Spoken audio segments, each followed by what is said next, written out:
Good morning, all of you. I'm starting with a new accounting standard.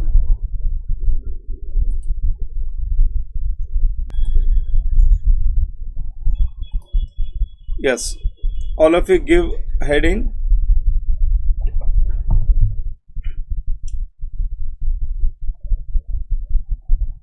हमारे P&L statement में एक cost है employees benefit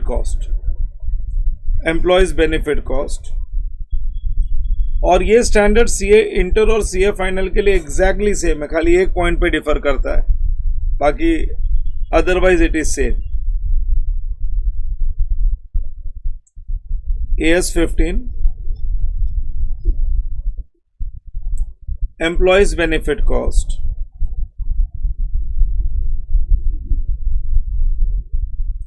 mic off रखना please सब लोग. इंड AS 19, ये नोट संभाल के रखना, ये तुमको इंड AS 19 एग्जैक्टली ये का यही है.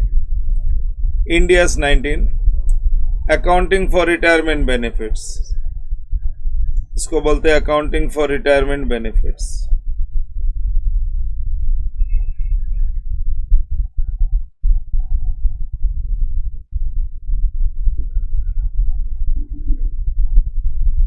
Accounting for retirement benefits.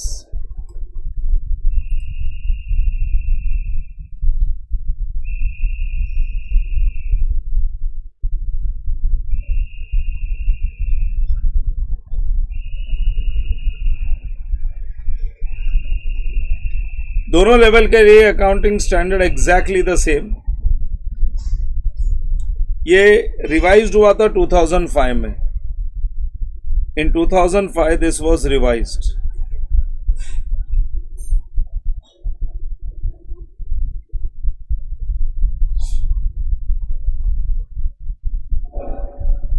Revised in 2005.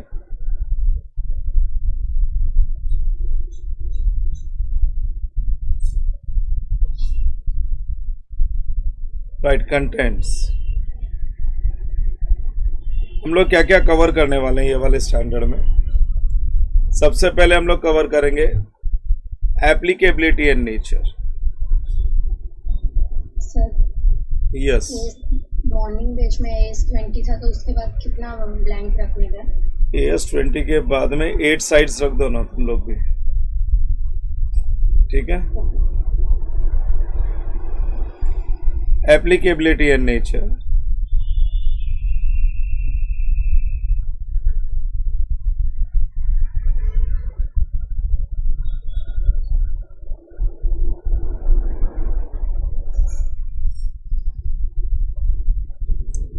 Second is scope of AS 15.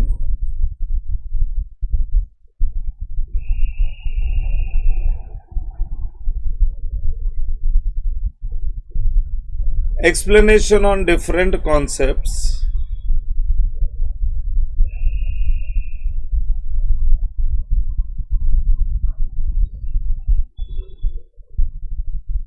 Explanation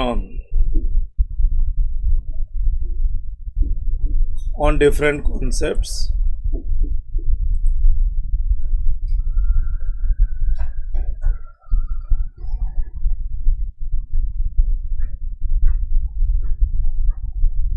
Disclosure requirement.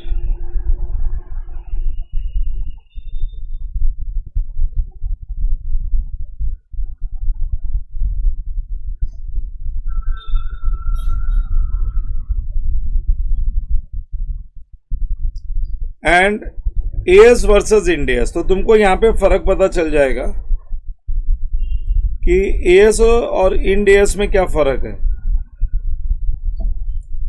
And there is very minor difference.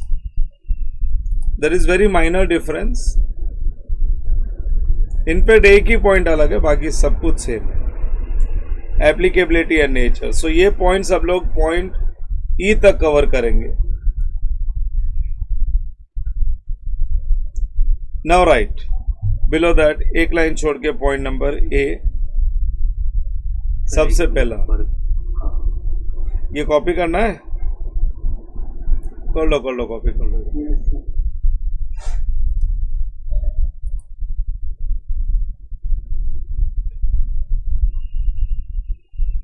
Copy this, फिर एक एक करके स्टार्ट करें.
हो जाए तो बोल देना, फिर मैं आगे बढ़ू.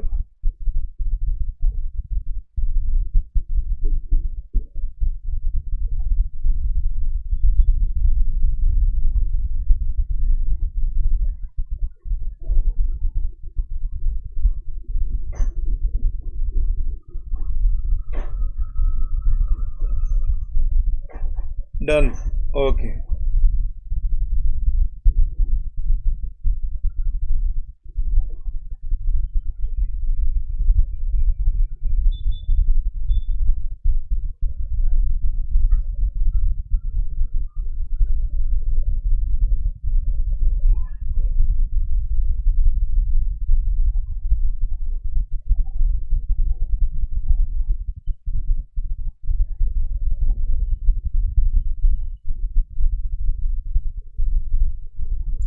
एक लाइन छोड़ के हेडिंग दे दो.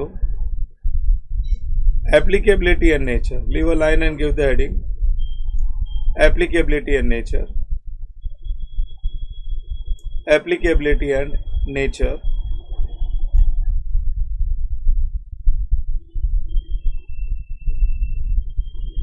Now applicability and nature सुन लो. 2005 में रिवाइज हो गया था और फिर नया स्टैंडर्ड जो रिवाइज स्टैंडर्ड था that was applicable from 1st April 2006 onwards. This is applicable from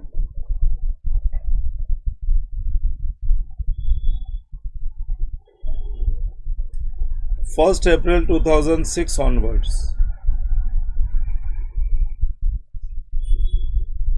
1st April 2006 onwards it is applicable. And regarding nature, it is mandatory for non-SMC and level 1 enterprises and partially mandatory for SMC, level 2, level 3 and level 4 enterprises.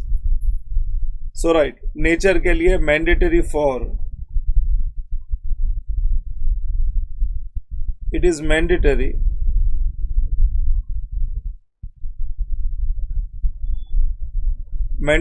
for non-SMCs,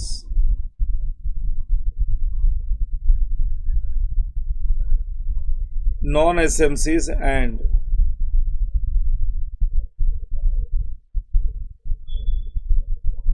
level 1 enterprises.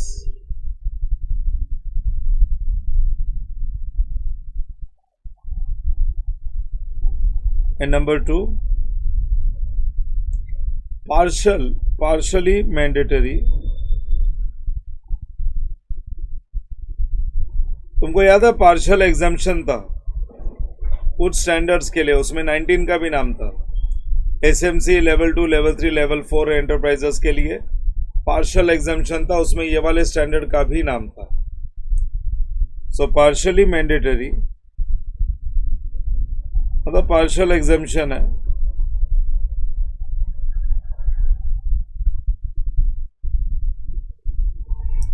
For SMC, level 2, 3 and 4 enterprises.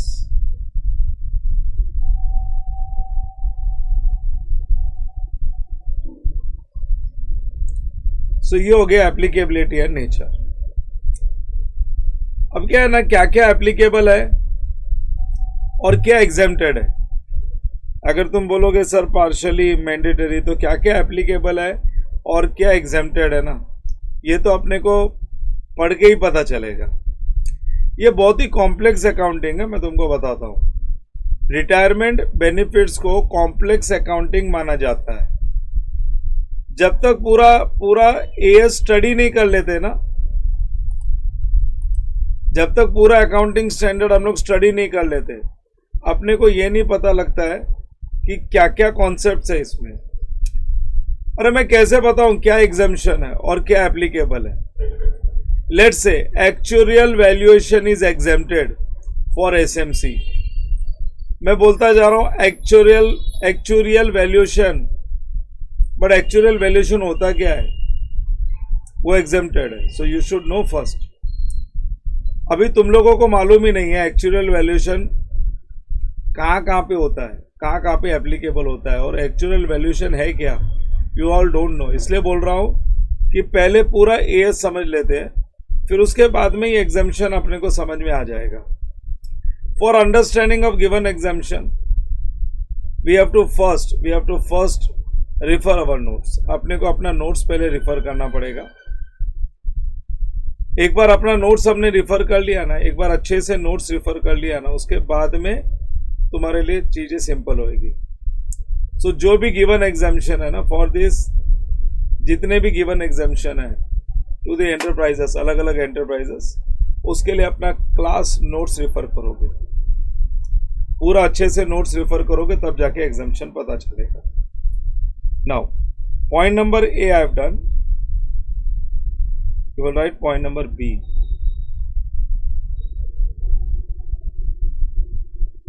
Scope of AS 15.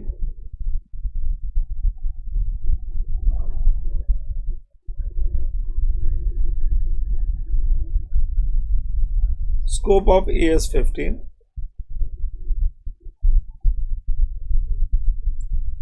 Scope. हाँ लिखोगे scope of as 15।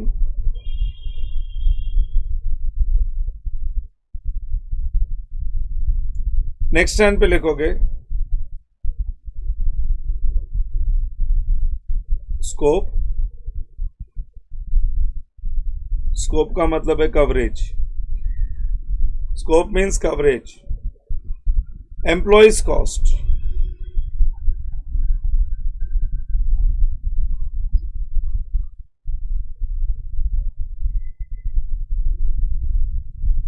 employees cost excluding share based payment, employees cost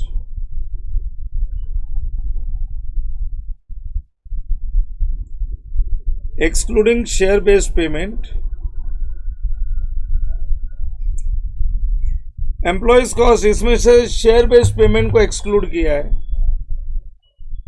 basically employees cost का मतलब है employees का remuneration, लेकिन employees को shares में भी पेमेंट किया जा सकता है, तो उसके लिए एक अलग अकाउंटिंग स्टैंडर्ड है, that is share based payment, end S 102। इसलिए शेयर बेस्ड पेमेंट को एक्सक्लूड कर दिया ये स्टैंडर्ड से। हाँ, एम्प्लॉयज कॉस्ट, मैं तुमको बोलता हूँ एम्प्लॉयज कॉस्ट, अरे कोई भी इंस्टीट्यूशन में एम्प्लॉयज तो रहेंगे ही, क्योंकि एम्प्लॉयज के बिना तो काम हो ही नहीं सकता है। एम्प्लॉय हायर लेवल का हो सकता है या लोअर लेवल का हो सकता है।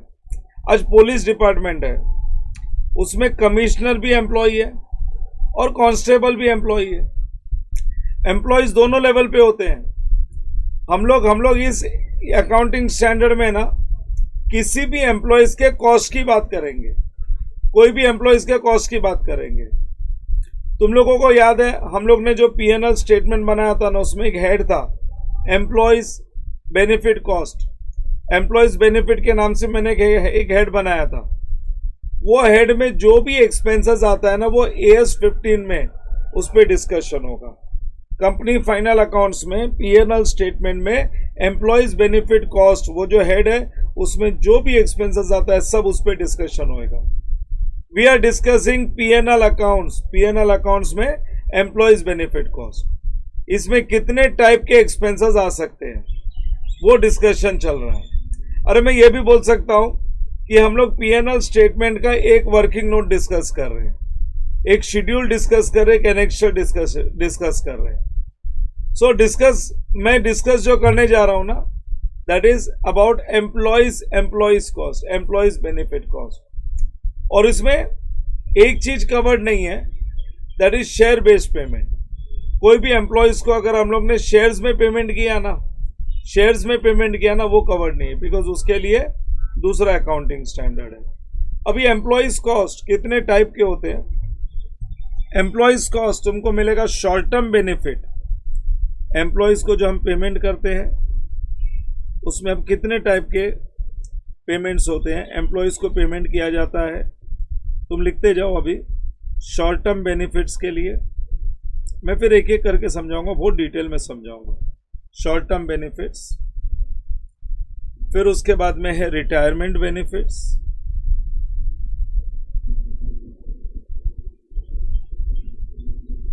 Short term benefits,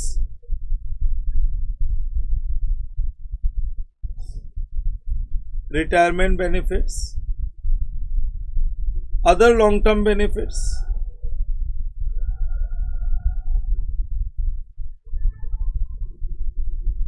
other long term benefits,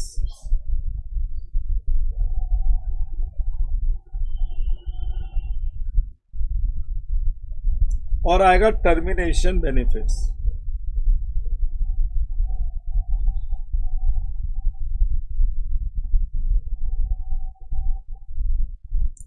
termination benefits,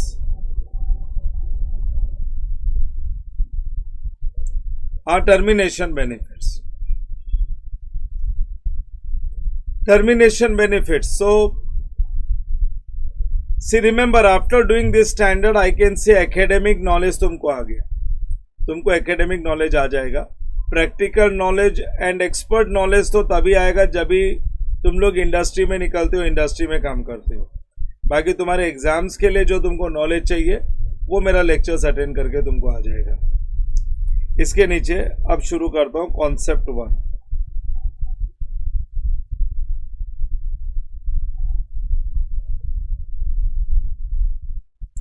Concept 1, explanation on short term benefits। पहला वाला, सबसे पहला,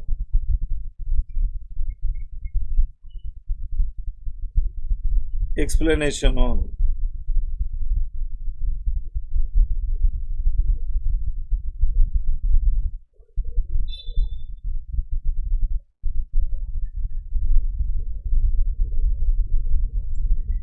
explanation on short term benefits,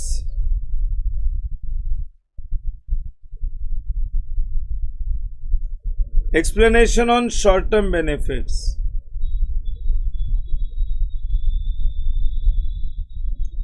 तो अपना डिस्कशन सबसे पहला पॉइंट शॉर्ट टर्म बेनिफिट्स पे। शॉर्ट टर्म बेनिफिट्स सब खाली हेडिंग लिख लो और सुनते जाओ, फिर हेडिंग लिख लो and just listen. See, short term benefits, इसकी लाइफ है 12 मंथ्स।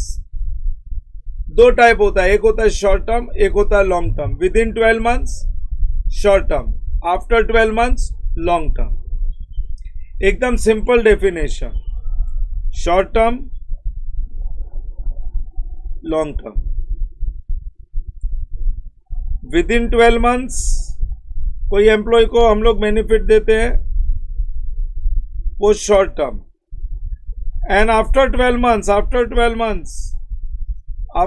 मंथ्स का जो बेनिफिट है उसको बोलेंगे long term benefits. This is just a simple definition. अगर कोई इवेंट आने वाले एक साल में हैपन होने वाला है, कोई भी इवेंट अगर आने वाले एक साल में हैपन होएगा ना, तो उसको बोलेंगे शॉर्ट टर्म। और अगर कोई इवेंट 12 मंथ्स के बाद होने वाला है तो उसको बोलेंगे लॉन्ग टर्म। तो मैं इसमें शॉर्ट टर्म बेनिफिट्स की बात करूंगा क्योंकि मैं डिस्कशन कर रहा हूं शॉर्ट टर्म की। अरे शॉर्ट टर्म बेनिफिट्स वो है जो हम हमारे एम्प्लॉयज को विद इन 12 मंथ्स पे करते हैं। एग्जाम्पल देता हूं, तुमको ऐसे नहीं समझ में आएगा, you will not understand this way. So just example सुनो मेरा। सबसे पहले है सैलरी। अगर हम बात करें शॉर्ट टर्म की, तो मेरा है सबसे पहला एग्जांपल है salary.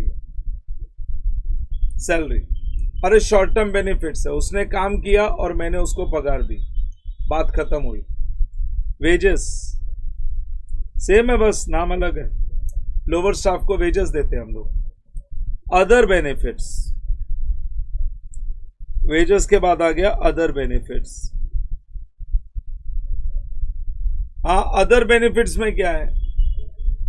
We provided medical facility. हम हमारे एम्प्लॉयज को मेडिकल फैसिलिटी देते हैं। We provided education facility to the childrens. हमने एम्प्लॉयज के बच्चों को उनके बच्चों को ना मैंने एजुकेशन फैसिलिटी दे दी। We provided accommodation. मैंने अपने एम्प्लॉयज को जॉब के साथ एकोमोडेशन फैसिलिटी भी प्रोवाइड की। और वी प्रोवाइडेड फूड फैसिलिटी कि जब वो कंपनी में रहेंगे तो दोपहर का लंच, शाम का नाश्ता कंपनी में, क्योंकि वो कंपनी में पूरे दिन काम करते हैं। तो एम्प्लॉय को जितने भी बेनिफिट करंट ईयर में दिए ना मैंने, जितने भी बेनिफिट करंट ईयर में दिए या आने वाले 12 मंथ्स में मैं देने वाला हूं, तो वो सबको हम बोलेंगे शॉर्ट टर्म बेनिफिट्स। वो सबको हम लोग बोलेंगे शॉर्ट टर्म बेनिफिट्स। हम लोग कैश पेमेंट्स करें या नॉन मॉनेटरी बेनिफिट्स दें, ये सब एम्प्लॉयज बेनिफिट कॉस्ट का पार्ट है। ये सब एम्प्लॉयज बेनिफिट कॉस्ट का पार्ट है। वेदर बेनिफिट्स आर मॉनेटरी और non monetary, all this benefits should be classified as short term benefits. मैं उनको खाना दे रहा हूं तो कैश थोड़ी दे रहा हूं। सो मॉनेटरी हो या नॉन मॉनेटरी, आने वाले 1 साल के अंदर अगर दे रहा हूं तो शॉर्ट टर्म बेनिफिट्स है। अरे एम्प्लॉय को सैलरी का चेक दिया, रहने को घर दिया, घूमने को गाड़ी दी, खाने को खाना दिया, ये सब एक्सपेंसेस शॉर्ट टर्म बेनिफिट का कॉस्ट बन जाएगा। ये सब शॉर्ट टर्म बेनिफिट के कॉस्ट में आएगा। लेकिन इसमें 2 चीज नहीं आती है। इसमें 2 चीज ऐसी है, याद रखो, इसमें 2 चीज नहीं आती और आती भी है। वो कब नहीं आती है और कब आती है मैं बताता हूं। 2 चीज ऐसी है, चलो पहले मैं बोलता हूं आती है। 2 चीज और आती है, 2 चीज और आती है इसमें, इसके अलावा।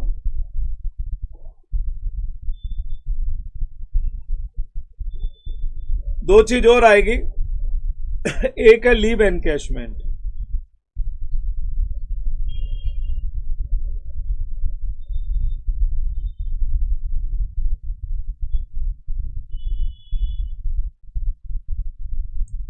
लीव एनकैशमेंट के बाद में दूसरा है प्रॉफिट शेयरिंग।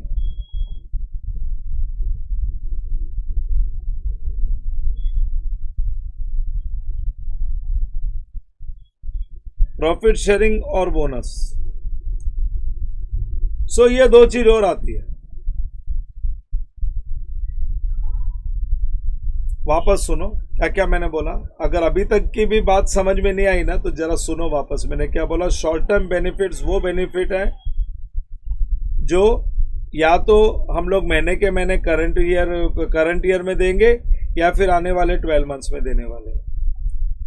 या तो मैं करंट ईयर में मैंने दे दिया, सैलरी दे दी, वेजेस दे दिया, या तो मैंने करंट ईयर में दे दिया या फिर आने वाले 12 मंथ्स में, बैलेंस शीट डेट से 12 मंथ्स में देने वाला हूं, 12 मंथ्स में देने वाला हूं। और मैंने इतने सारे एग्जाम्पल दे रखे तुमको, मैंने इतने सारे एग्जाम्पल्स दे रखे। सैलरी, अरे मैंने सैलरी, वेजेस, अदर बेनिफिट्स में medical facility, education facility, accommodation facility, ये सब मैं करंट ईयर में दे चुका हूं। ये सब मैं करंट ईयर में दे चुका हूं। तो ये सब तो बन गए मेरे विद इन करंट ईयर वाले।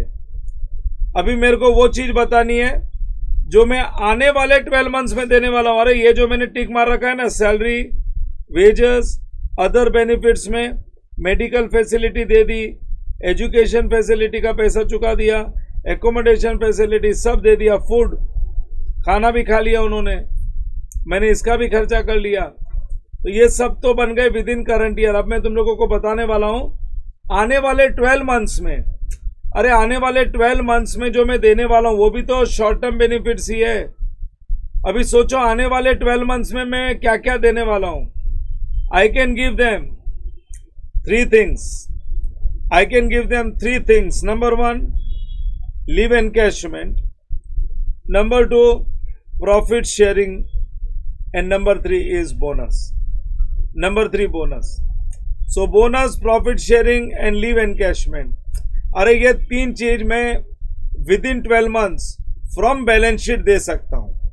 बैलेंस शीट डेट से within 12 months, balance sheet date के बाद विद इन 12 मंथ्स दे सकता हूं। हाँ, मैंने क्या बोला, जो करंट ईयर में दे दिया वो तो सब शॉर्ट टर्म है ही, लेकिन बैलेंस शीट डेट के बाद विद इन 12 मंथ्स में मैं जो दे सकता हूं वो 3 चीजें हैं, बोनस, प्रॉफिट शेयरिंग और लीव एनकैशमेंट। समझा क्या नहीं? ये कंडीशंस है शॉर्ट टर्म बेनिफिट्स की। अभी one of my student who is now chartered accountant, he is working in such a company ने उसको बोल के रखा है कि we will give you share in profit, हम तुमको प्रॉफिट में शेयर देंगे, but we will pay you this amount when you will leave the company, that is at the time of retirement. अरे suppose company says we will give you bonus, but we will give you bonus when you will leave the company. जब तुम company छोड़ के जाओगे तब हम bonus देंगे, तब तक तुम्हारा बोनस एक्यूमुलेट होता रहेगा। अगर बोनस है, प्रॉफिट शेयरिंग है and leave encashment, if company is intending to pay on retirement और do not intend to pay in 1 year, either they are intending to pay on retirement और I can say they are not intending to pay within 1 year, then it will go to long term benefits. हम उसको long term benefits में show करेंगे। In that case, we will deal with all these issues, not in concept number 1, but you can see here concept number, है ना, long term benefits, concept number 3, other long term benefits, इसमें deal करेंगे। other long term benefits में हम लोग deal करेंगे। I hope this is clear। अगर next year देना है तो शॉर्ट टर्म, नेक्स्ट ईयर का मतलब है विद इन 12 मंथ्स। अगर पेमेंट रिटायरमेंट पे ड्यू करेंगे तो कॉन्सेप्ट नंबर 3 का पार्ट बन जाएगा, ये other long term benefits. So salary, wages and other benefits, मैंने क्या बोला, salary, wages and other benefits. Other benefits में क्या क्या बता दिया, medical facility, education facility, accommodation facility, food facility. So medical, education, residence, food, इनमें से कोई भी देखने से लॉन्ग टर्म लगता ही नहीं है, कोई भी देखने से लॉन्ग टर्म नहीं लगता है। काम करोगे और मिलेगा रिटायरमेंट पे, ऐसा थोड़ी होता है। मैं काम करूंगा और सैलरी मिलेगी रिटायरमेंट पे, मैं काम करूंगा वेजेस मिलेगा रिटायरमेंट पे, तो ये तो सब शॉर्ट टर्म के है। मैं बात कर रहा हूं इन 3 चीजों की, that is leave encashment, bonus and profit sharing ratio. समझे कि नहीं? यही पेंडिंग बचता है, बाकी सब तो विद इन ईयर चला जाता है।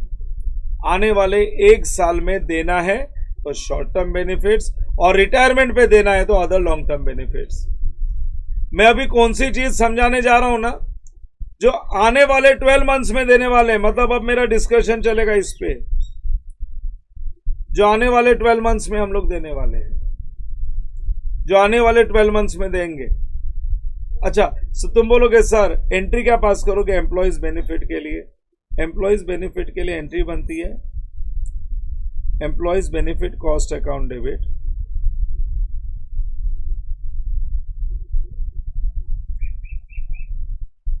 Employees benefit cost account debit, या तो लिखेंगे वहां पे to cash,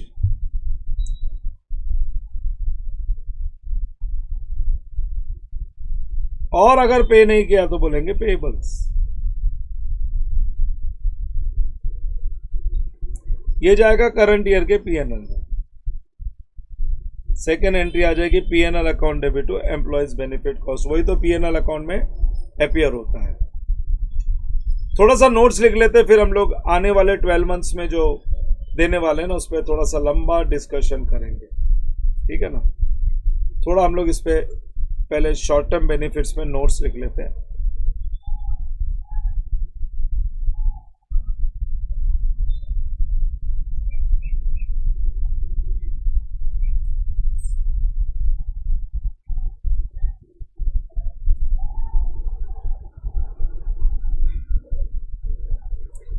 C accounting standard based जब पेपर हो जाता है ना तो अकाउंट्स वैसा नहीं रहता है जैसे इसके पहले तो टॉपिक वाले हमने किए थे। अकाउंटिंग स्टैंडर्ड्स में papers are not so easy. अपने को बहुत थरो होना पड़ता है, बहुत अच्छे से जो करवाया है उसका रिवीजन करते रहना पड़ता है, तब जाके तुम्हारा ठीक ठाक पेपर्स जाता है। और अब तो मैं बोलता हूँ इंटर के पेपर में तुम 70-75 स्कोर कर लो, बड़ी बात हो गई, बहुत बड़ी बात हो गई। अभी पहले जैसे स्कोरिंग पेपर्स नहीं रहेंगे। देखो, as per the provisions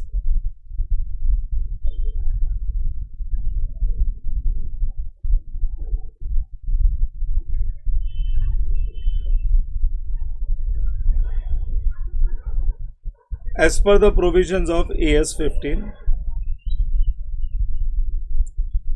as per the provisions of AS 15,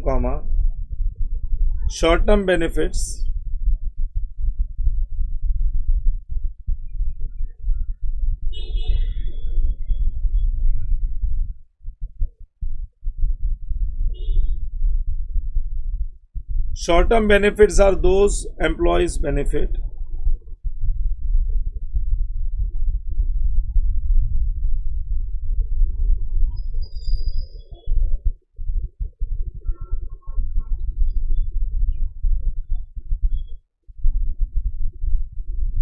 short-term benefits are those employees benefits which have been incurred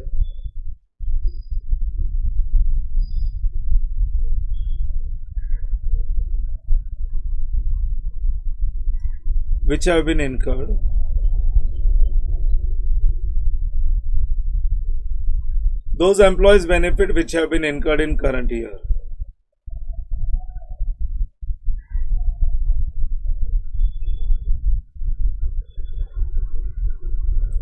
In current year, but payment may be made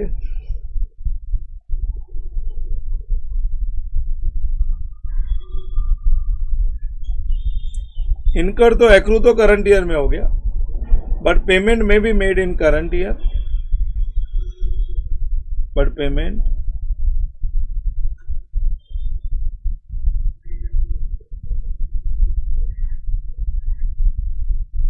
may be made in current year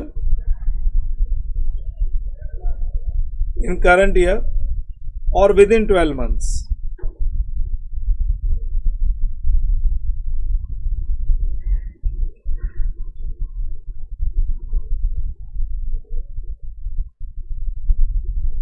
Or within 12 months from balance sheet date.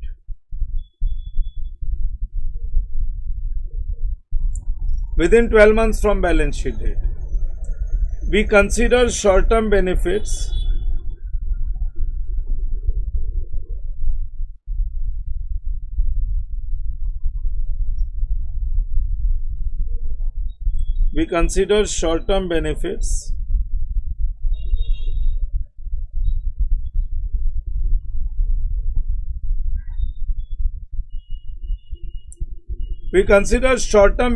under two headings.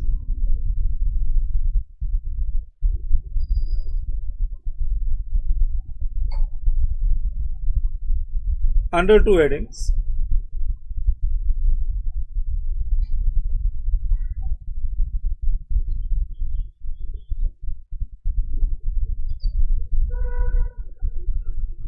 Short-term benefits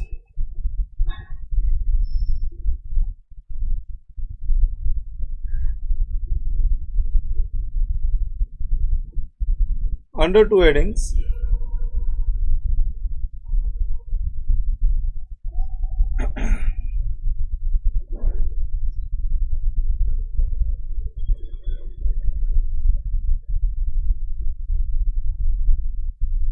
monetary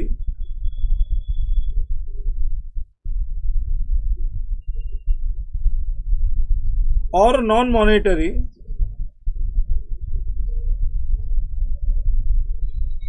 monetary और non monetary paid in current year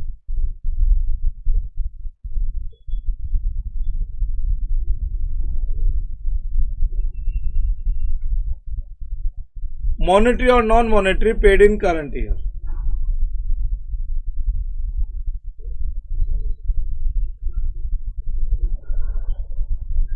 monetary और non monetary paid in current year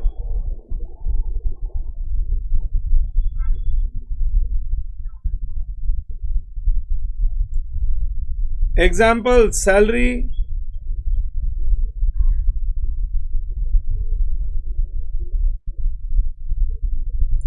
salary wages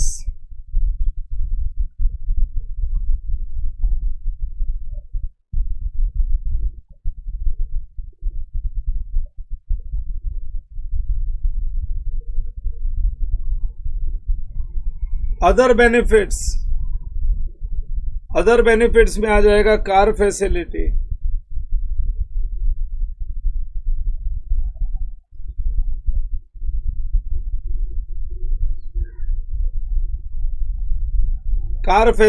housing facility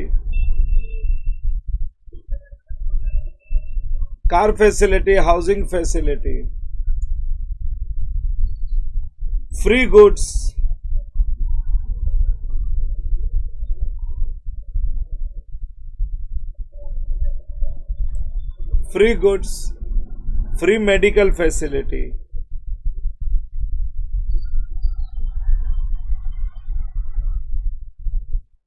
free medical facility children's education facility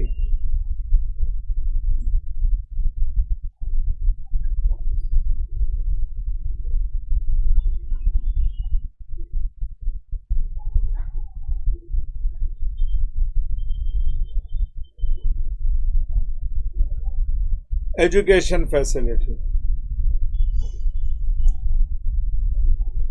और entry pass करेंगे अगर accounting treatment बोले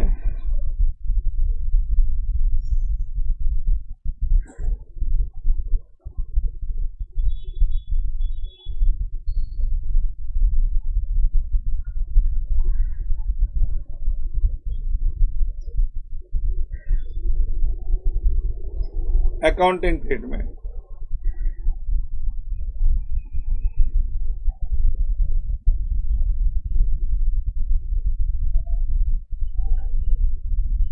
accounting treatment पहले employees benefit cost to cash bank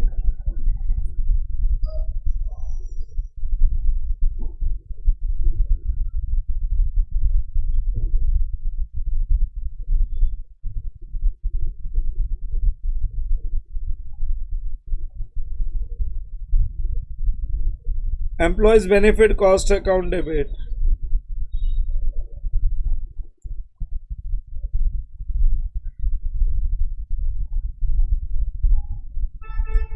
to cash bank account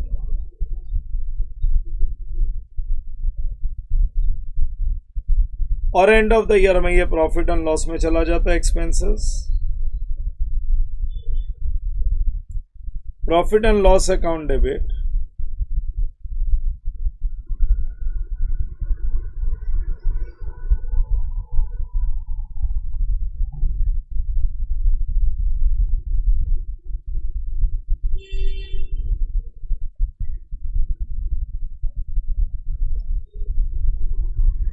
profit and loss account debit to employees benefit cost profit and loss account debit to employees benefit cost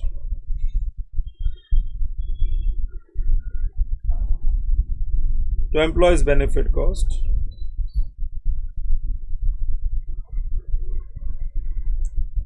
दूसरे side पहले side monetary non monetary paid within 1 year दूसरे side लिखोगे benefits expected to be paid within 12 months from balance sheet date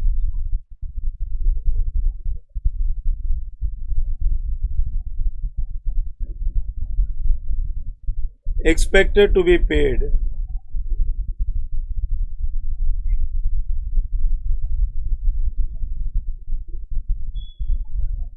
within 12 months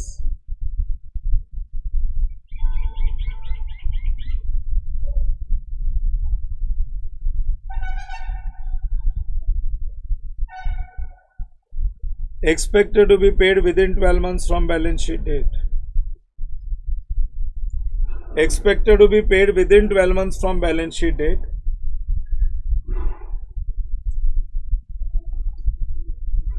Within 12 months from balance sheet date.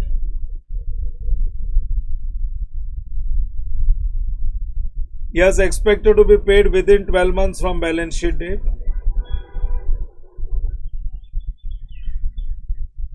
Yeah, listen. Expected to be paid within 12 months from balance sheet date. लेकिन current year में फिर हमको provision create करना पड़ेगा. Outstanding pebbles ऐसा entry तो पास करनी पड़ेगी. So provision will be created in current year.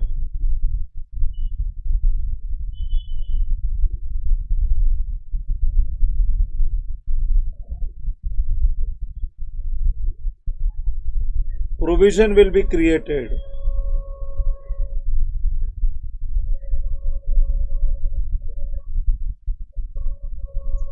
Provision will be created in current year. इसके एग्जाम्पल्स मैंने 3 आइटम्स बताए थे.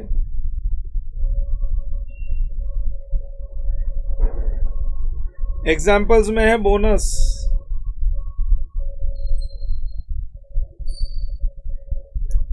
Leave encashment,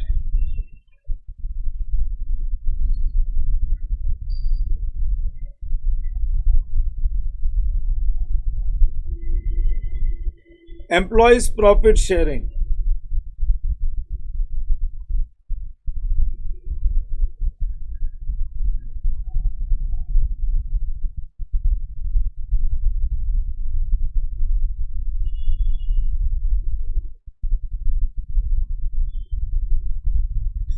bonus, leave encashment, employees profit sharing. Regarding accounting treatment,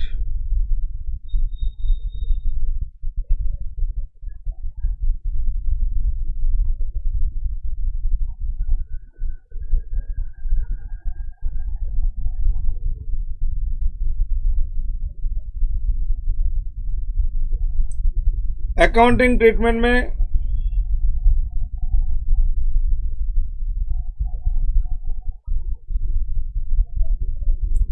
employees benefit cost account debit,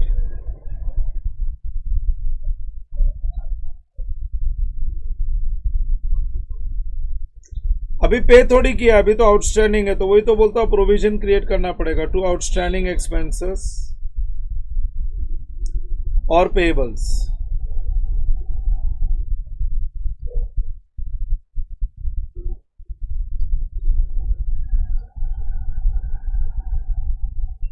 और second entry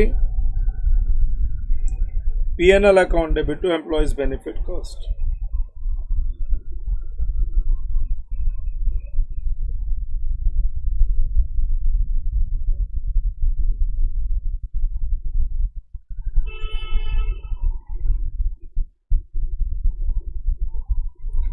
P&L account debit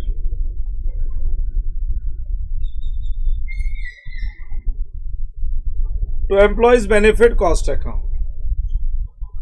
P&L account debit to employees benefit cost account. ठीक है ना.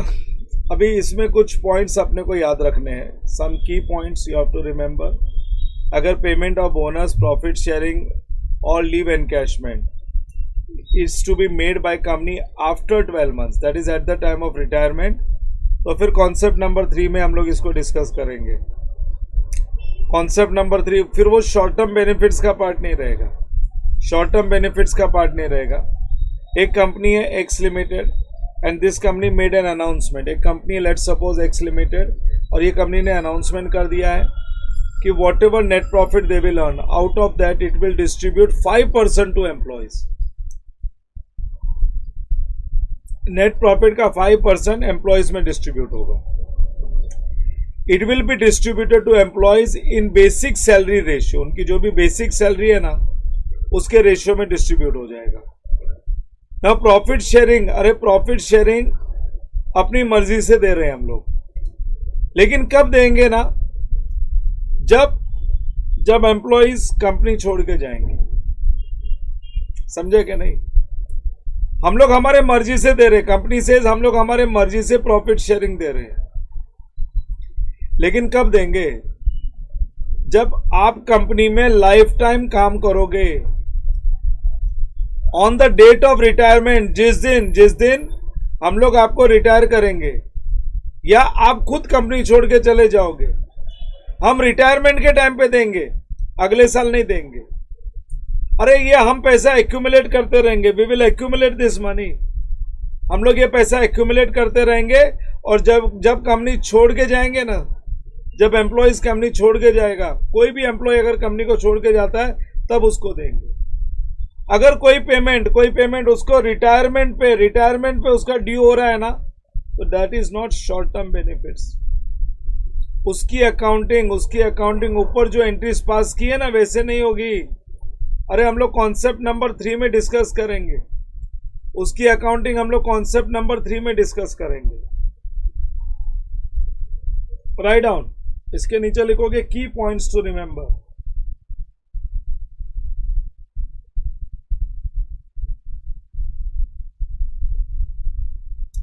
एक लाइन छोड़ के लिखो, key points to remember.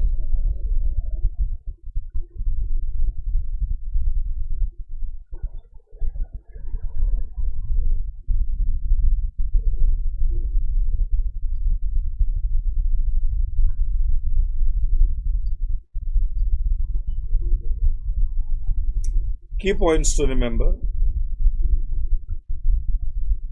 Point number 1. If payment of bonus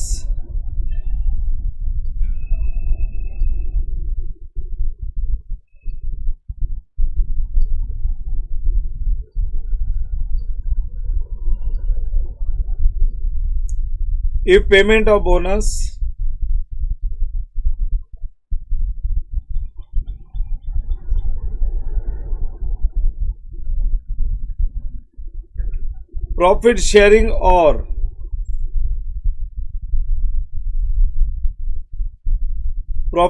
or leave encashment,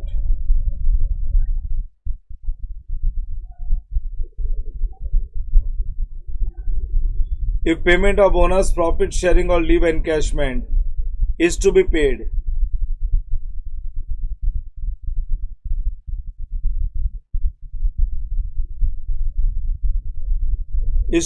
by company,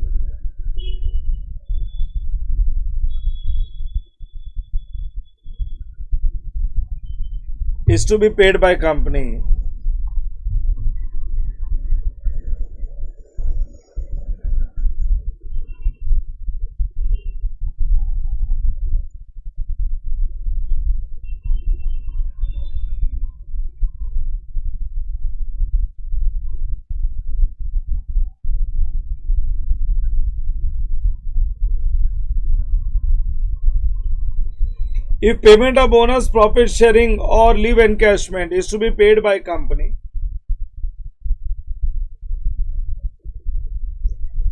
after 12 months.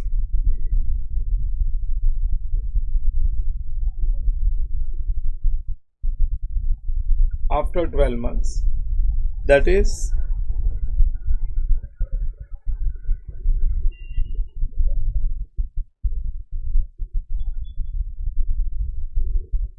at the time of retirement.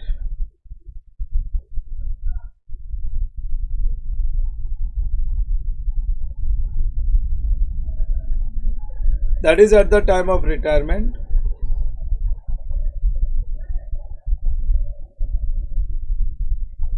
Then refer concept number 3.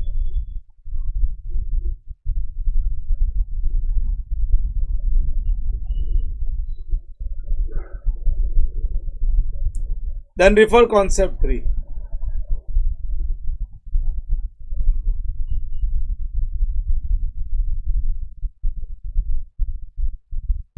तो उसके अकाउंटिंग के लिए हम लोग कॉन्सेप्ट नंबर 3 देखेंगे। वो केस में हम लोग इन दैट केस हम लोग उसको शॉर्ट टर्म बेनिफिट ट्रीट नहीं करेंगे। In that case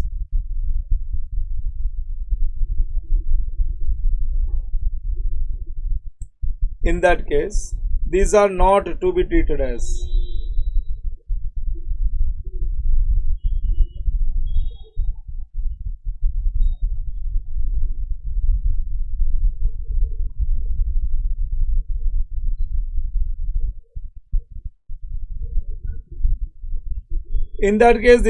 to be treated as short term benefits.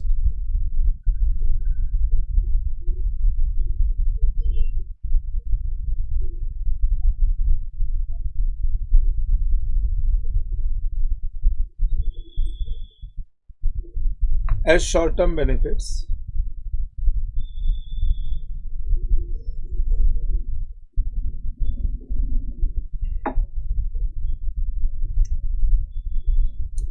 Point number 1, point number 2 लिखोगे।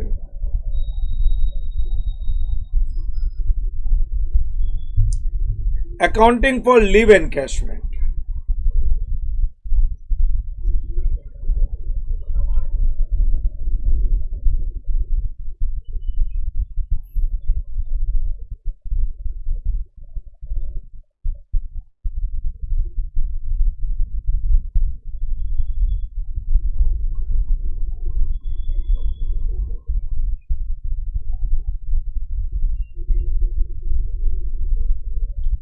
Accounting for leave encashment, short-term compensated absences, STCA,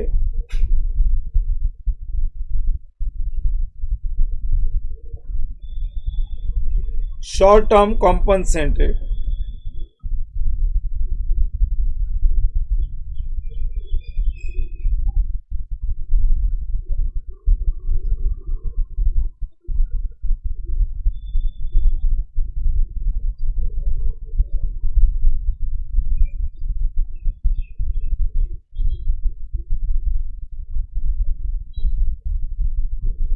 short-term compensated absences.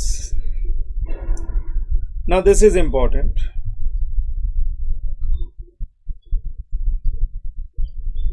इसको लगाओ टिक important.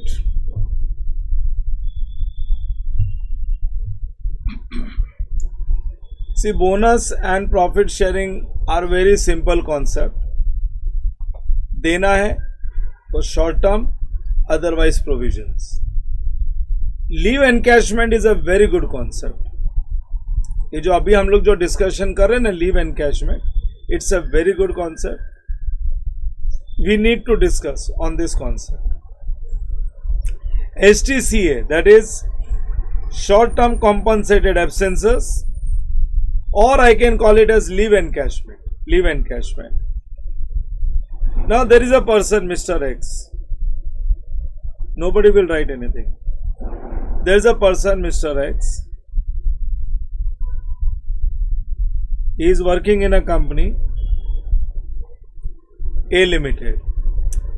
Company ने mister x को बोला कि आप एक साल में 7 डेज की, एक साल में आप 7 डेज की लीव ले सकते हो।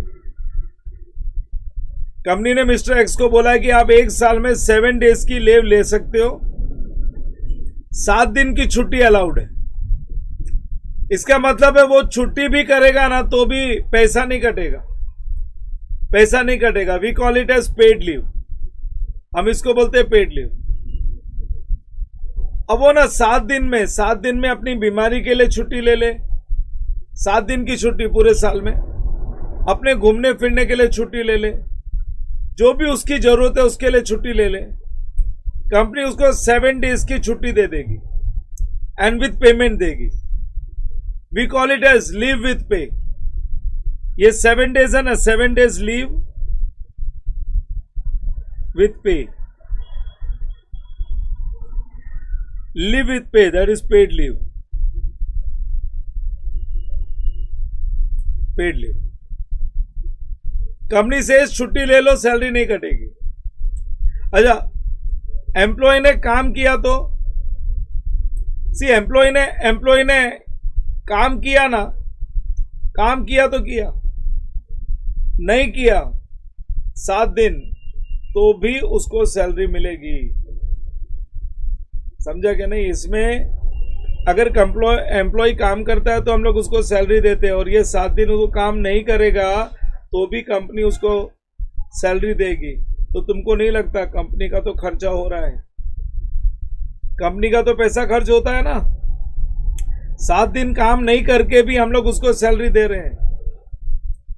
लेकिन अभी यहां पे क्या हुआ ना, ये जो मिस्टर एक्स है ना, मिस्टर एक्स ने 7 डेज में से, out of 7 days mister x ने सिर्फ 2 ही दिन की छुट्टी ली।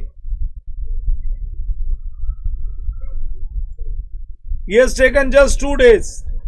उसने 2 डेज की लीव अवेल कर ली। मीन्स उसके 5 दिन, उसने 2 डेज की लीव तो ले ली, लेकिन 5 डेज की लीव अवेल नहीं की। 2 दिन की छुट्टी ले ली उसने, 5 डेज की छुट्टी है ना उसने नहीं ली। कंपनी से take leave, but he didn't took leave for 5 days. वो 5 दिन काम करने के लिए आ गया।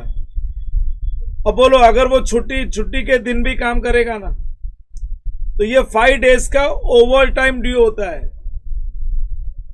मैंने तो उसको बोला था तू काम नहीं कर, तू ना काम नहीं कर, 7 दिन में तेरे को पेमेंट कर दूंगा।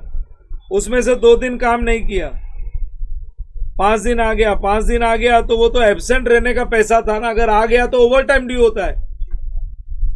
एब्सेंट रहने का तो हम सैलरी दे रहे थे, लेकिन अगर वो काम पे आ गया ना तो 5 डेज का ओवर टाइम ड्यू हो गया।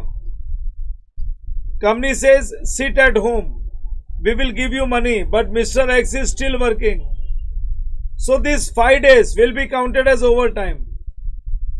कंपनी को उसको 5 डेज की सैलरी फालतू देनी पड़ेगी, क्योंकि कंपनी को तो उसने ना सैलरी के दिन, अरे कंपनी को उसने सैलरी के जो उसके छुट्टी के दिन थे ना, उसमें से 5 डेज उसने काम किया, तो कंपनी को 5 डेज की एक्स्ट्रा सैलरी देनी पड़ेगी। क्योंकि हम तो पगार दे रहे थे छुट्टी की, और वो काम पे आ गया तो हम उसको 5 डेज की एक्स्ट्रा सैलरी देंगे। इसमें हम लोग है ना लीव एनकैशमेंट की अकाउंटिंग, अरे हम लोग यहाँ पे क्या है, हम लोग लीव एनकैशमेंट की अकाउंटिंग पे रुके हुए हैं। अलग अलग कंपनी में अलग अलग तरीके से लीव एनकैशमेंट को डील किया जाता है। मेरा एग्जांपल क्या है, मिस्टर एक्स को हम लोग ने 7 दिन की छुट्टी दी थी, पेड लीव है, उसमें से उसने 2 दिन की तो छुट्टी ले ली, और 5 दिन वो ऑफिस में आ गया। 5 दिन में ऑफिस में आ गया, तो अब ये 5 डेज जो है ना, अलग अलग कंपनीज को अलग अलग तरीके से डील करती है। अब ये 5 डेज जो है ना, उसको हम लोग डील कर सकते हैं 2 तरीके से। ये जो 5 डेज उसने काम किया ना, इसको हम लोग दो अलग अलग तरीके से डील कर सकते हैं। एक तो है एक्यूमुलेटिंग,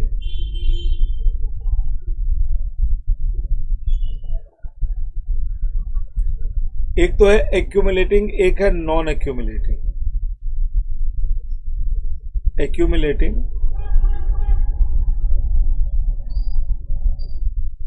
एंड नॉन एक्यूमुलेटिंग। अरे बच्चों, समझ में तो आ रहा है क्या नहीं? सो गए क्या? कि सामने तो बैठे नहीं है? लॉग इन कर लिया?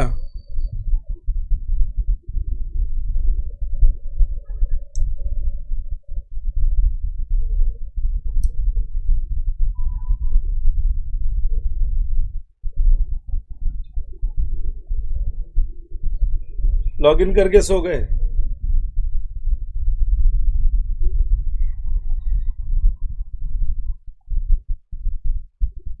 मॉर्निंग बैच में कौन है? नंबर 14 रिया। ये तो क्लास में भी सोती है, तो अभी सो गई होगी। क्लास में भी मैंने हर लेक्चर में इसको सोते हुए देखा है।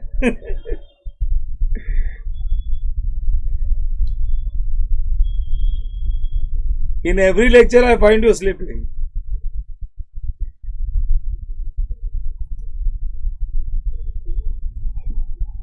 चलो हम लोग क्या जगे हुए हो, जग रहे हो। सो मैं क्या बोल रहा हूं, अभी ये जो 5 डेज वो काम करने आ गया ना, अभी इसकी बात हो रही है कि 5 डेज को अलग अलग तरीके से दो तरीके से डील कर सकते हैं। एक तो एक्यूमुलेटिंग, दूसरा नॉन एक्यूमुलेटिंग। ना कंपनी से 5 डेज की लीव है ना, वो ले लो, बट मिस्टर एक्स काम करने को आ गया।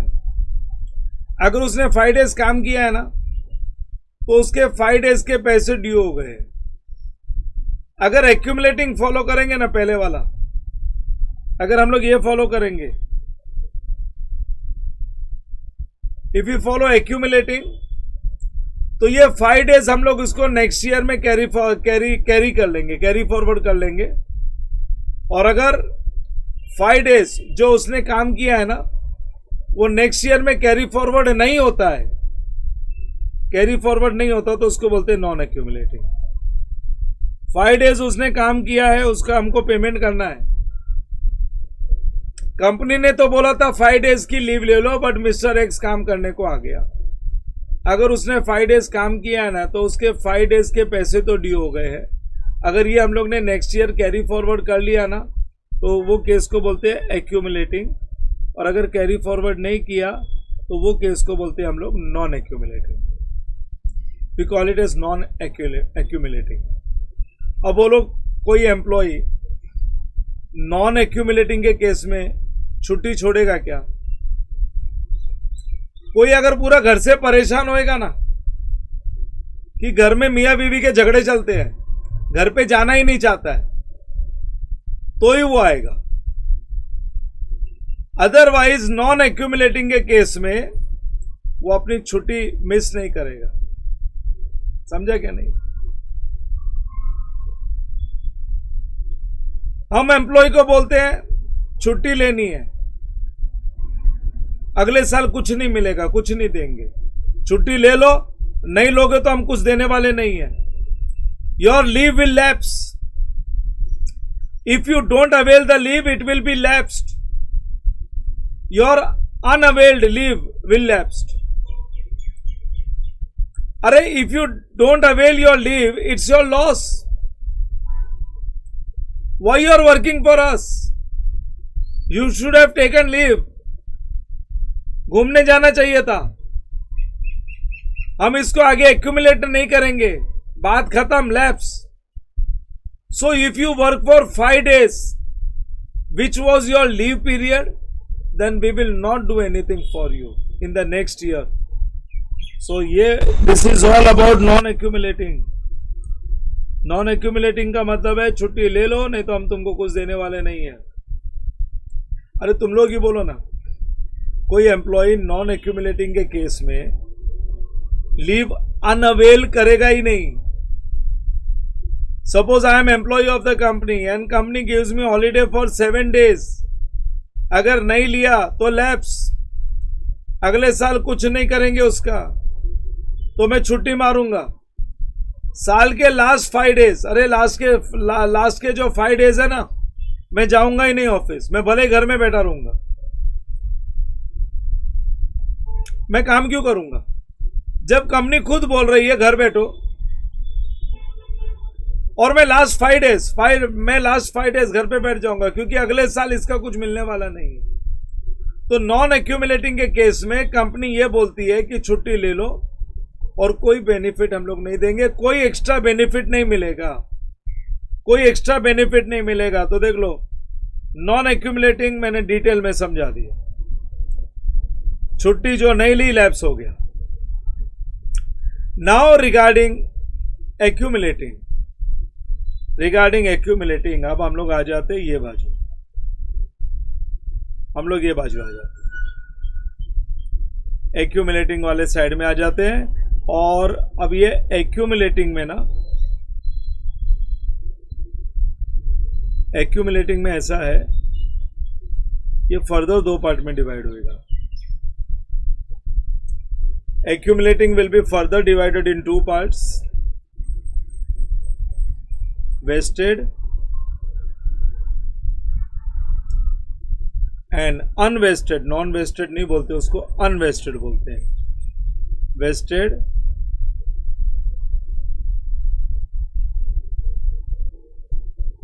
अनवेस्टेड। अब सुनो, ये वेस्टेड एंड अनवेस्टेड क्या है, what do you mean by this. सुनो, जब मैं 5 दिन, जब कंपनी, मैं का मतलब है कंपनी, जब कंपनी 5 दिन एम्प्लॉय के नेक्स्ट ईयर में लेके जाएगा ना, नेक्स्ट ईयर में ये 5 दिन लेके जाएगा, कैरी फॉरवर्ड करेगा। मैंने पहले क्या बताया था, कैरी फॉरवर्ड होता है वो एक्यूमुलेटिंग, कैरी फॉरवर्ड नहीं होता है वो नॉन एक्यूमुलेटिंग। तो अगर नेक्स्ट ईयर में कैरी फॉरवर्ड हो रहा है 5 दिन जो एम्प्लॉय ने काम किया है, तो हम लोग बोलते हैं एक्यूमुलेटिंग। और ये कॉन्सेप्ट है शॉर्ट टर्म बेनिफिट्स का है, याद रखना, शॉर्ट टर्म बेनिफिट्स, ये कॉन्सेप्ट शॉर्ट टर्म बेनिफिट्स का है। मैं बैलेंस शीट डेट से 12 मंथ्स, अरे बैलेंस शीट डेट से 12 मंथ्स कैरी फॉरवर्ड कर रहा हूं। वेस्टेड, वेस्टेड, वेस्टेड मीन्स क्या, वेस्टेड का मतलब है एकदम सिंपल भाषा में, उसका कैश, जो 5 दिन है ना, उसका कैश ले जाओ हमारे से। 5 दिन जो हमारे लिए आपने काम किया था ना, इन योर लीव पीरियड, जो हमने तुमको छुट्टी दी थी, मैं उसका भी कैश दूंगा, उसका कैश ले जाओ हमारे पास से। अगर किसी एम्प्लॉय की सैलरी 1000 रुपीज पर डे है, अगर किसी एम्प्लॉय की सैलरी 1000 रुपीज पर डे है, तो 5 दिन के हिसाब से into 5, into 5,000 rupees for 5 days extra work. अगर कंपनी का रूल एक्यूमुलेटिंग प्लस वेस्टेड का है, अगर कंपनी का रूल एक्यूमुलेटिंग प्लस वेस्टेड, एक तो एक्यूमुलेटिंग मतलब अगले साल वो 5 दिन लैप्स नहीं हुआ, वो 5 दिन जो तुमने ये साल लीव नहीं लिया ना, उसको अगले साल में लेके जा रहे हैं। एक्यूमुलेटिंग प्लस वेस्टेड का अगर कंपनी का रूल है ना, तो ये केस में हम लोग एम्प्लॉय को 5000 रुपए एक्स्ट्रा देंगे। बट ये कभी देंगे अगर कंपनी का रूल एक्यूमुलेटिंग प्लस वेस्टेड का है, तो he I have to pay for unavailed leave.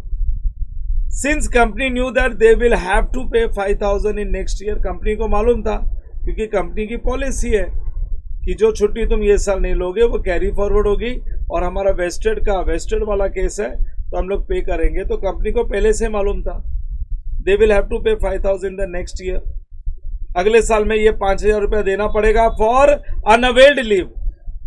So previous year में ही, in previous year itself company will make provision for 5000, पूरे लाइबिलिटी के लिए प्रोविजन करेगा।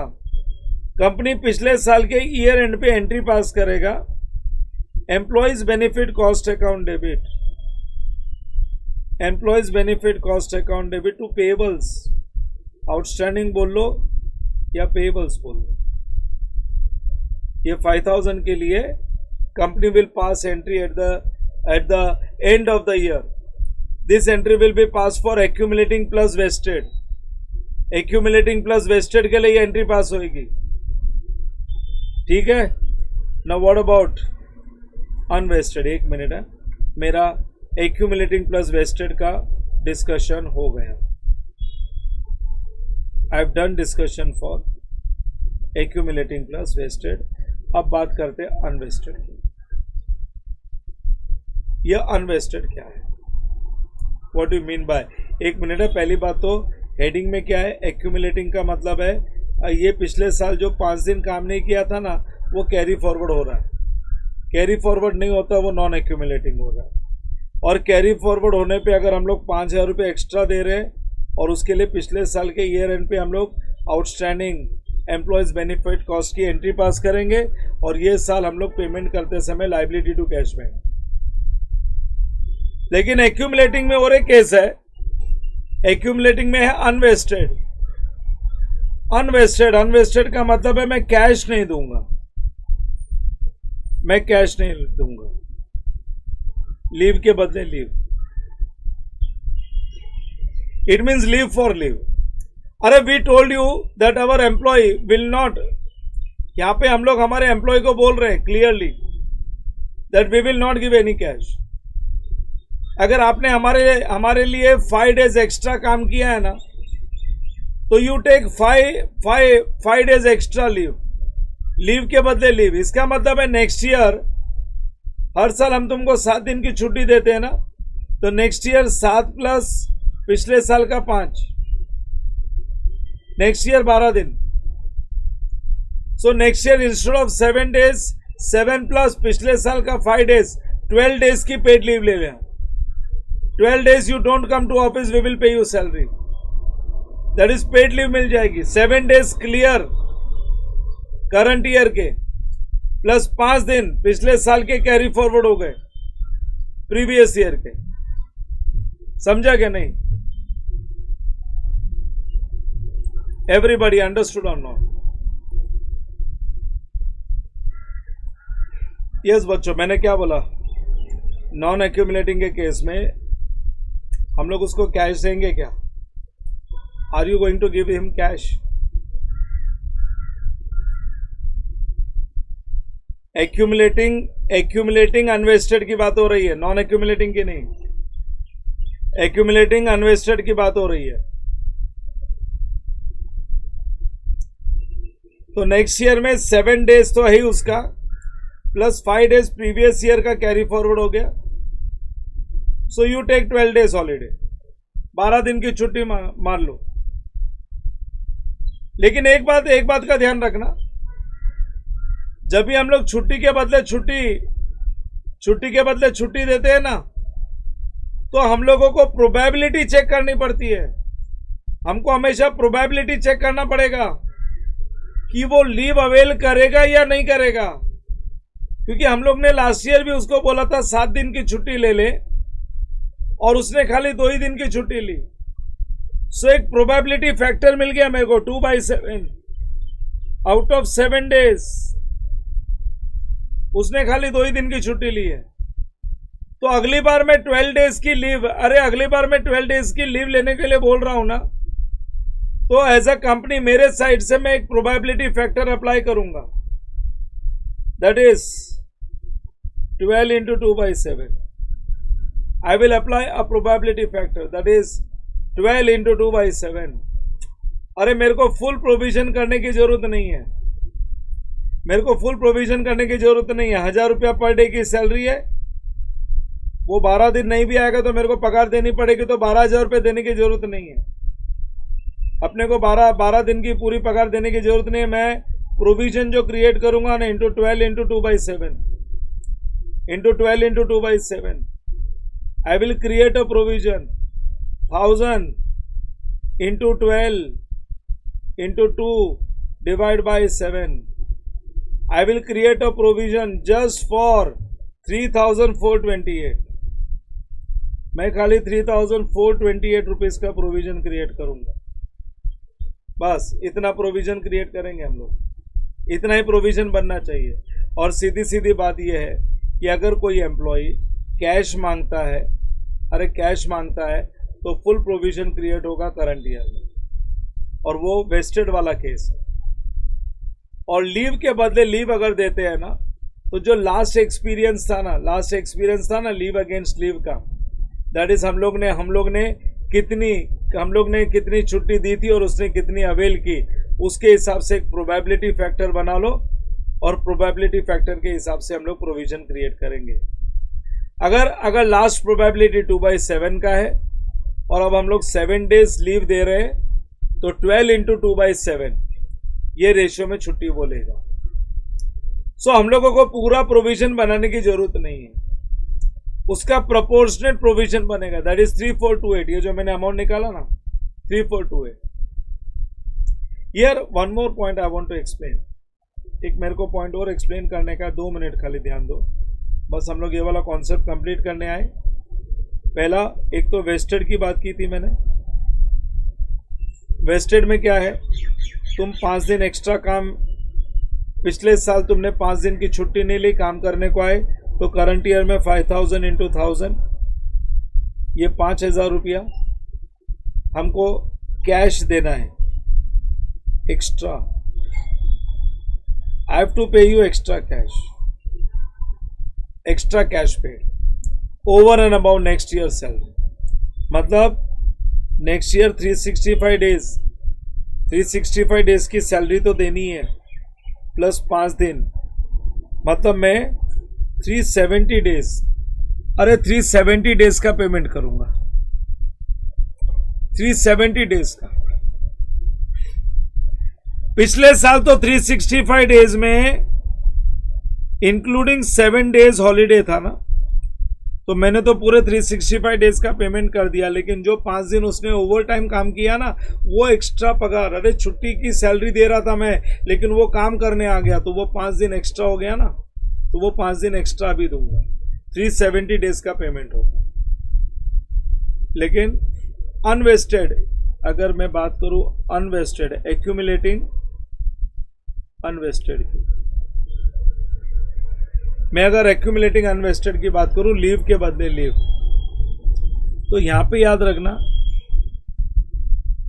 यहां पे मेरे को कुछ एक्स्ट्रा नहीं देना है, मेरे को 365 डेज की सैलरी देनी है, मैं कुछ एक्स्ट्रा पेमेंट नहीं करने वाला हूं। यहां पे मैं 365 डेज की सैलरी में से ही उसको छुट्टी देने वाला हूं।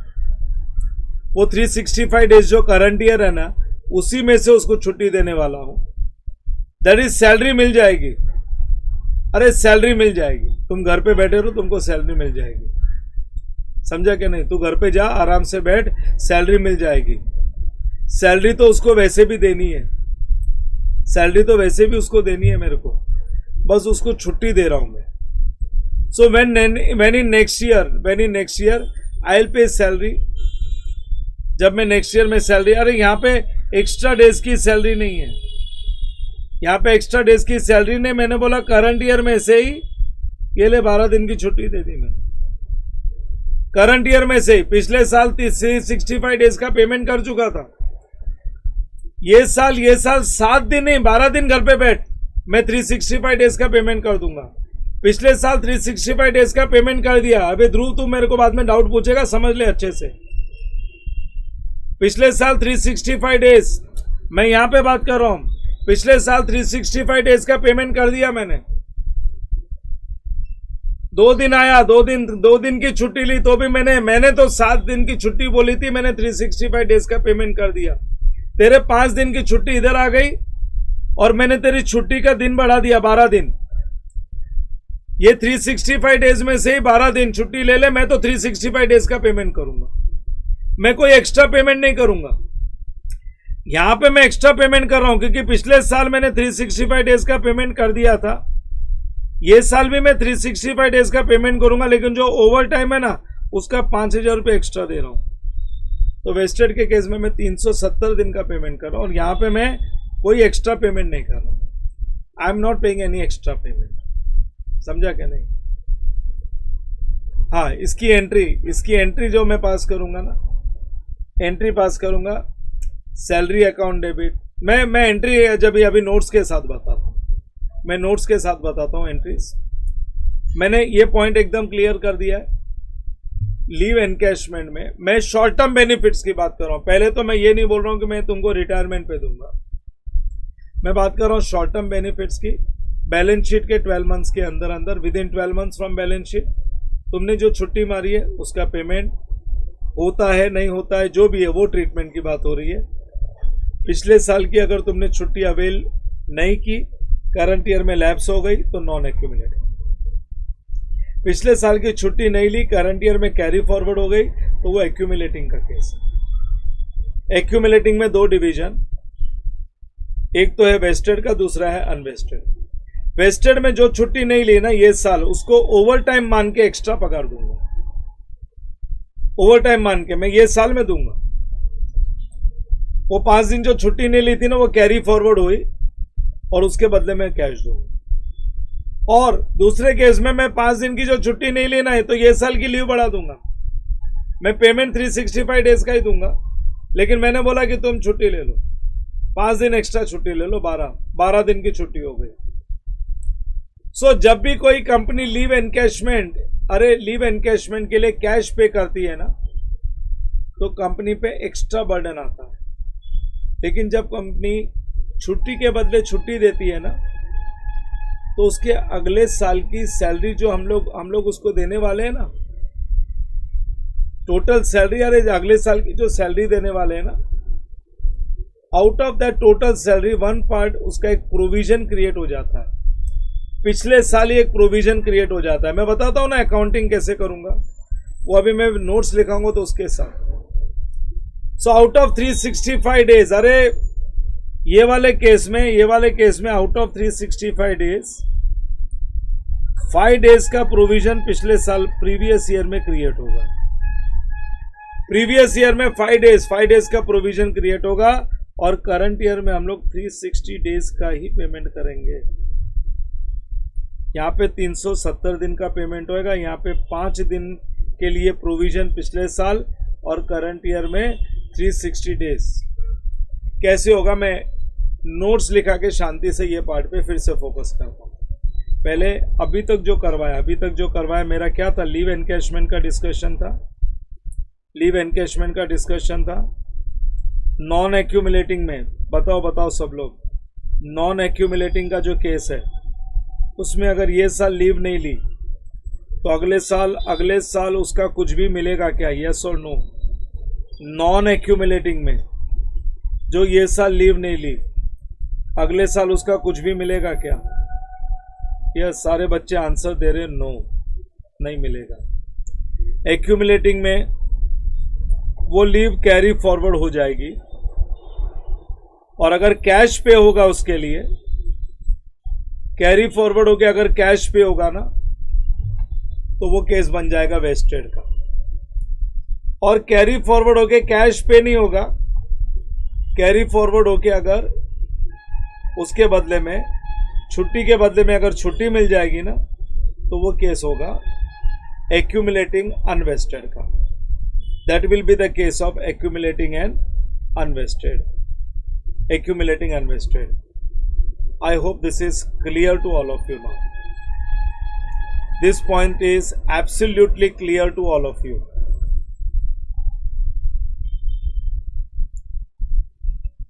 ठीक है ना? मैंने बहुत डिटेल में समझाया तुम लोगों को।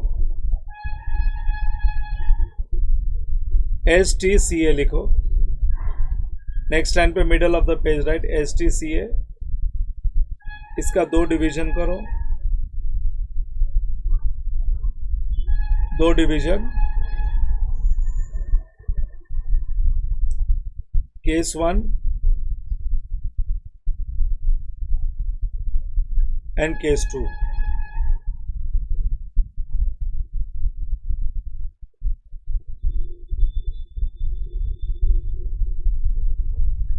Accumulating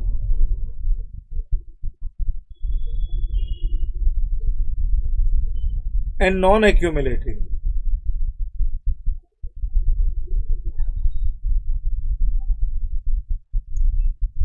Accumulating and non-accumulating.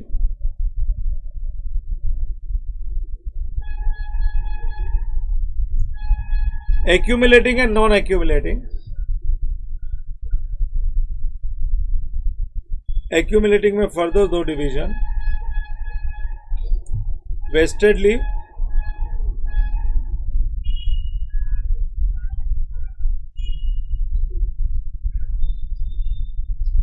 और दूसरे बाजू अनवेस्टेड लीव।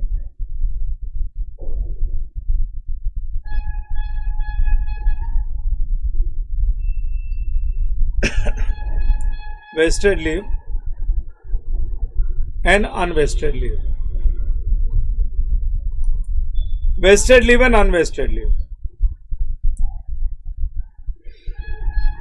बच्चों इस पे आगे नोट्स और आगे डिस्कशन, एंट्रीज, अकाउंटिंग सब सिखाऊंगा। यहाँ पे एक ब्रेक ले लो और ब्रेक के बाद आगे इस पे वापस से डिस्कशन करेंगे। It's a beautiful accounting standard. और मैं तुमको एक चीज़ और बोलता हूँ, फॉर दिस अकाउंटिंग स्टैंडर्ड में कुछ अकाउंटिंग स्टैंडर्ड्स ऐसे हैं जिसमें तुमको क्लैरिटी तभी आएगी because I am teaching CA final students also, I know the complete accounting standards Ind AS as well as IFRS, तभी मैं तुमको इसमें क्लैरिटी दे सकता हूं। If I would have been teaching only CA inter students और foundation students तो ये अकाउंटिंग स्टैंडर्ड में मैं तुमको क्लैरिटी ही नहीं दे सकता था। अभी आगे तुम देखोगे ना, एक्चुअल वैल्यूएशन आएगा, बहुत कुछ आएगा। बहुत कुछ आएगा तुमको। ये अकाउंटिंग स्टैंडर्ड एकदम अच्छे से समझ में आएगा। ये एक्चुअली सीए फाइनल का अकाउंटिंग स्टैंडर्ड, ये एक्चुअली सीए फाइनल का अकाउंटिंग स्टैंडर्ड ये है। इम्पेयरमेंट है, ये सारे अकाउंटिंग स्टैंडर्ड्स फाइनल सीए के। इंटीरियम फाइनेंशियल रिपोर्टिंग, ये 2-3 अकाउंटिंग स्टैंडर्ड है। अगर इंड एस और आईएफआरएस का अगर नॉलेज नहीं है ना, तो ये अकाउंटिंग स्टैंडर्ड में क्लैरिटी देना मुश्किल हो जाता है। एक ब्रेक ले लो और ब्रेक के बाद में हम लोग है ना कंटिन्यू करेंगे।